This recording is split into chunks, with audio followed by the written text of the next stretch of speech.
þegar ég tók þetta verkefni að mér að búa til söngleik og einhverja sögu þar sem ég myndi tvinna lög stuðmanna inn í, þá náttúrulega byrjaði því að leggjast yfir þessar plötur þeirra.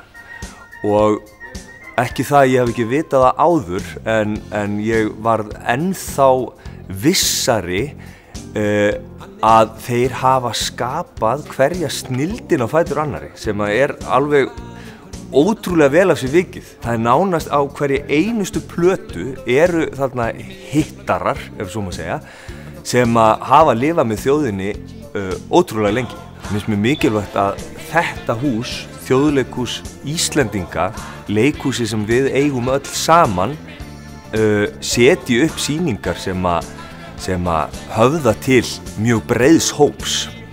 Og það er auðvitað alltaf verið að reyna að leita af þannig verkum, og leikhúsi þarf líka að vera með ákveðna frumsköpun og ný íslensk verk.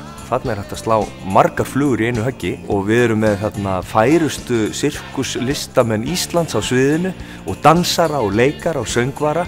Þannig að þú færð söngleik, þú færð leik, þú færð söngva, þú færð frábærlega spilaða músík og sirkustöfra. Þetta sirkussöngleikur, ég held að enginn eigi eftir að setja upp annan sirkussöngleiki eftir þetta, sko.